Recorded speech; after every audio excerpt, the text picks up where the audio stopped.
स्कंद पुराण, और इसमें माहेश्वर खंड के कुमार खंड में है, कुमारी कांड। ये देखो माहेश्वर खंड के कुमारी का खंड में है, और पेज नंबर 224-25 आप देख रहे हो। ठीक है, पहले 2 पेज पीछे दिखा दे। फोटो, ये फोटो देख रहे हो, ये कृष्ण जी का युद्ध हो रहा था मोरवी के साथ। ये देखो मुर कन्या, मुर एक राक्षस था, उसकी कन्या थी मोरवी, भी राक्षसी थी। ये आपके बाबा श्याम की माँ है, ये राक्षसी मोरवी। इस कृष्ण से युद्ध होया, मरी नहीं थी ये। फिर बाद में इनको ये माता जी ने दर्शन देकर बोला, कृष्ण जी आप रहने दो, इससे युद्ध मत करो, न्यू ना मरे आप, इसकी शादी करवा देना। घटोत्कच जो राक्षस है आपके कुल में, वो भीम का जो पुत्र हो रहा है, तब इसकी शादी होगी मोरवी की, भीम के पुत्र घटोत्कच के साथ, उस राक्षस जी के साथ। ठीक है, असुर के साथ। क्लियर है भाई साहब यहाँ तक? क्लियर हो गया। ये देखो कोई ना, अभी पढ़ावांगे जब सारे क्लियर होगी। उसके बाद मोरवी से और घटोत्कच से बर्बरीक का जन्म हुआ था। ये देखो अब यहाँ से कहानी पढ़ना, 224 पेज पे है। वहां उसने मोरवी के साथ बहुत दिनों तक क्रीड़ा की, किसने? घटोत्कच ने। तदनंतर समय अनुसार उसके गर्भ से एक महातेजस्वी एवं बाल सूर्य के समान कांतिमान बालक उत्पन्न हुआ, जो जन्म लेते ही युवा अवस्था को प्राप्त हो गया। ये देख लो, इतना बड़ा हो गया जन्म लेते ही। एक बात बताओ, कृष्ण जी देवावतार थे, कृष्ण जी देवावतार थे। जब वो बच्चे हुए तो एकदम बड़े हो गए थे, धीरे धीरे बड़े हुए थे, धीरे धीरे बड़े हुए थे, क्योंकि वो देवावतार थे। और मनुष्य जब होते हैं, आप हो गए, हम हो गए, और भी हम मनुष्य हो गए, वो क्या करते हैं? धीरे धीरे होते हैं। ये एकदम से बड़े हो गए। अच्छा, पैदा होते ही, जन्म लेते ही युवा अवस्था को प्राप्त हो गया। क्यों भाई? क्योंकि ये राक्षसों के गुण होते हैं, राक्षसों में ये गुण पाया जाता है, वो पैदा होते ही एकदम बड़े हो जाए। ये आपके पहली पहचान मिल गई। और आगे देखना और प्रमाण। घटोत्कच ने अपने पुत्र को छाती से लगाकर कहा, बेटा तुम्हारे केश बर्बराकार अर्थात घुंघराले हैं, इसलिए तुम्हारा नाम बर्बरीक होगा। ये आपके भगवान का नाम भी देख ले, रख दिया बर्बरीक। ये आए कृष्ण जी के पास, कृष्ण जी इनके दादा लगते थे, क्यों भीम मार के जीजे साड़े के भी रिश्ते थे, इनके मामा बुआ के लड़के भी थे, तो कृष्ण जी भी दादा लगते थे इनके। तो भीम भी दादा लगते थे। अब देखो, तो कृष्ण जी के पास गए तो कृष्ण जी ने क्या कहा, बेटा देवियों की अत्यंत कृपा होने से ही बल प्राप्त होता है, इसलिए तुम बल प्राप्त करने के उद्देश्य से देवी की आराधना करो। जो कहते हैं ना तीर मिल गए और वो सारी चीज मिल, वो सारी बाद में हुई है, देवी की तपस्या करी है। भगवान तपस्या करा करे? ये भी सोचो, भगवान किसी देवी की तपस्या करेगा? दुनिया बनाई है इन्होंने, इनसे पहले तो कृष्ण जी अरे सारे विद्यमान ना थे। तो भगवान की पहचान तो सीख लो पहले शास्त्रों से, भगवान होता कौन है। और देखो बर्बरीक ने यह भी पूछा, मैं किस क्षेत्र में और किस देवी की आराधना करूं? कृष्ण जी ने सब बताकर भेजा कि हे भीमनंदन, तुम्हारा यह है पुत्र। भीमनंदन कहते हैं भीम का पुत्र कौन? घटोत्कच। घटोत्कच को बोला, देखो ये खड़ा घटोत्कच, ये राक्षस ये भी था, इसको बोला भीमनंदन तुम्हारा यह पुत्र अत्यंत सुंदर हृदय वाला है, अच्छा दिल है इसका, बर्बरीक का, इसलिए इसे मैंने सुहृदय यह दूसरा नाम प्रदान किया है। इसका नाम था बर्बरीक, दूसरा नाम रख दिया सुहृदय कृष्ण जी ने। तो 2 नाम हो गए इसके, सुहृदय भी कहते हैं और बर्बरीक भी। और दिखाते हैं अब आपको क्या हुआ। अब ये बड़ा हो गया, तब करने गया, कई कथाएं हैं। एक भयंकर कथा है कि अपने दादा भीम की खूब पिटाई करी बर्बरीक ने, आपके भगवान ने। देखो पेज नंबर 229 पर देखो, यह कथा लिख रही। तत्पश्चात कुछ काल बीतने पर पांडव लोग जुए में हार गए और विभिन्न तीर्थों में घूमते हुए उस शुभ तीर्थ में भी स्नान के लिए आए। वहां चंडिका देवी का दर्शन करके मार्ग के थके मांदे होने के कारण वहां बैठ गए। ये पांडव, भीम भी था इनमें। बर्बरीक ने वहां पधारे हुए पांडव वीरों को देखा। बर्बरीक नहीं पता तेरे दादा है, क्यों कृष्ण जी से मिलकर आया था ये, बाकी दादा से अपने से मिलकर नहीं आया, तो इसने पता ही नहीं था। परंतु वह उन्हें पहचानता नहीं था, पांडव भी उसे नहीं पहचानते थे, क्योंकि जन्म से लेकर अब तक पांडवों के साथ उसकी भेंट ही नहीं हुई थी, मिला नहीं था अपने दादा से। अब देखो बहम बहम में क्या हो गया, दादा पोते की किसी भयंकर लड़ाई हुई। ये देखो भीमसेन कुंड में पानी पीने के लिए घुसे, एक कुंड में ये रहा करता, वहां कुंड के पास बर्बरीक देवी की साधना करा करता। भीमसेन जब इस प्रकार पैर धो रहे थे, उस समय सुहृदय उसका दूसरा नाम दे रहा था कृष्ण जी ने, वो है बर्बरीक। बर्बरीक ने ऊपर से यह सत्य वचन कहा, ओ दुर्मते, ओ बिना बुद्धि के आदमी, तुम यह क्या कर रहे हो? तुम्हारा विचार तो बड़ा पापपूर्ण है। देवी के कुंड में, अपने दादा को, क्यों भीम पैर धोआ था देवी के कुंड में, पूरा पानी के कुंड में, उसमें देवी ने अपने स्नान कराया करता, तुम्हें तो पानी ले जाके। तो ये कहने लगा कि बिना बुद्धि के आदमी, तो ये क्या कर रहा है यहाँ? भीमसेन ने कहा, कुरूर राक्षस अधम। ये देख, राक्षस, राक्षस क्या होता है भाई? भगवान होता है। भीम क्या कह रहा है, देख लो अपने पोते को, कुरूर राक्षस अधम हो, नीच राक्षस, तू क्यों ऐसी कठोर बातें करता है? देख भीम ने भी पहचान लिया, तुम नहीं पहचान पा रहे आज तक कि भगवान किसे कहते हैं और राक्षस किसे कहते हैं। ये बात तो हमने किसी ने बताया ही नहीं ना आज तक, हमें तो ये बता रहा है। अभी क्लियर हो रहा है ना? अब तो कहानी शुरू हुई है, अरे का सारा देखना। अभी यूं कहकर बर्बरीक ने ईंटें उठा लिए। अब दोनों दादा पोते की बहस होगी वहां। ईंट उठाकर अपने दादा के सिर में मारी ने। देख, यूं कहकर बर्बरीक ने ईंटें उठा लिए और भीम के मस्तक को लक्ष्य करके फेंकना प्रारंभ किया। उसके माथे में मारी ईंट फेंक फेंक के। ये भी बालगंज की तरह ईंट पत्थर मारे थे और क्या है। देख ले भाई।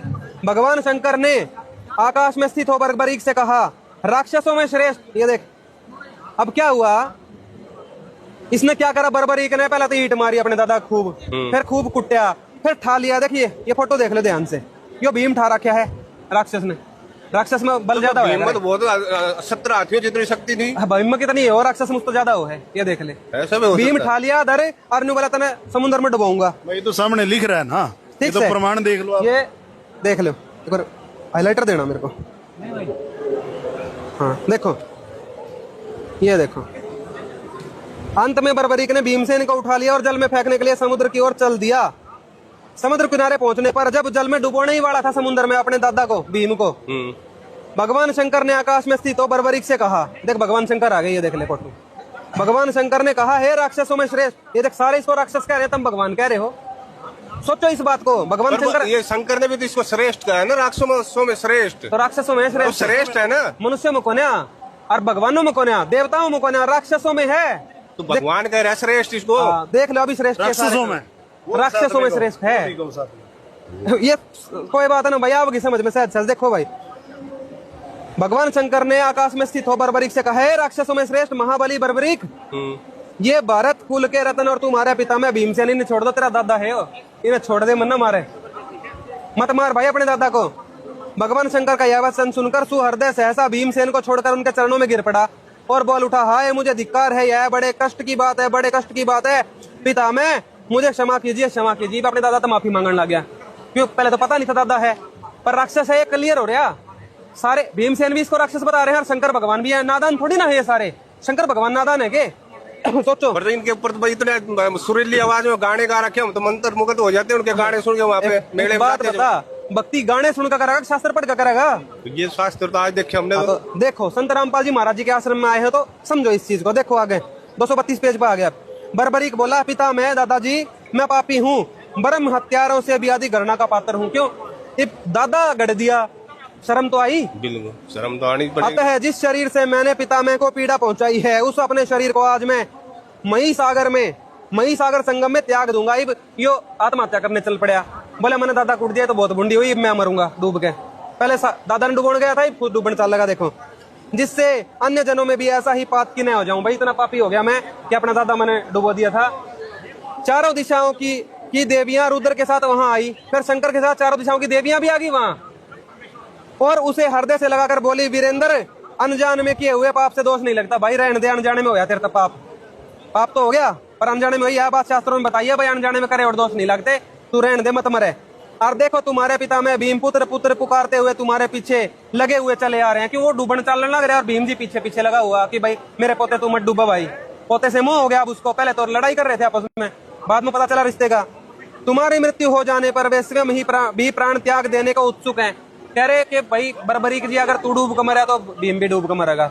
इतना प्रेम हो गया तेरे से इसने। वीर यदि इस समय तुम शरीर छोड़ोगे तो भीमसेन भी शरीर को त्याग देंगे।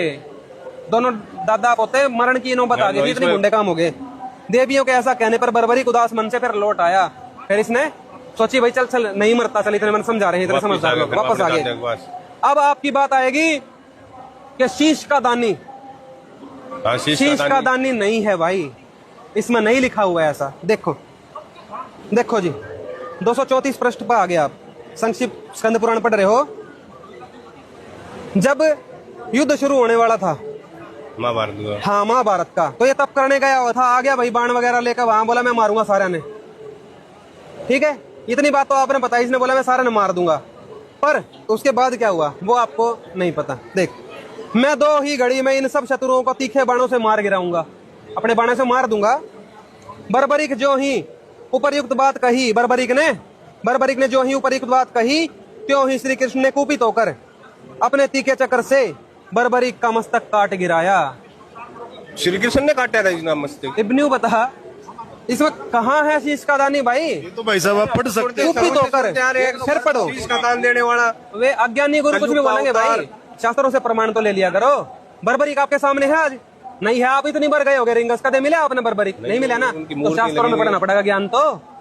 देखो श्री कृष्ण ने कुपित होकर, गुस्सा होकर अपने तीखे चक्कर से बर्बरी का मस्तक काट गिराया। ये देख, ये काट रखे, ये फटूरे, ये कृष्ण ने पर काट इसने दिए। तो पूरा युद्ध भी तो देखा था, पूरा महाभारत का। कोई बात ना, वो बात कटे कटे में भी ये सुनने में आता है। जो बातें मेरी आपसे शुरू हुई थी, ब्राह्मण क्या कहते हैं, भगवान और राक्षस की पहचान आपने करनी पड़ेगी। ये पहचान होगी भगवान था कि राक्षस था। भगवान तो वह जिसने सृष्टि बनाई है, और इसमें सारे राक्षस के गुण थे, सारे भगवान इसको राक्षस कह रहे हैं, आप कह रहे हो भगवान है। आप फैसला करना, भगवान समझदार है कि आपके वे नकली गुरु जो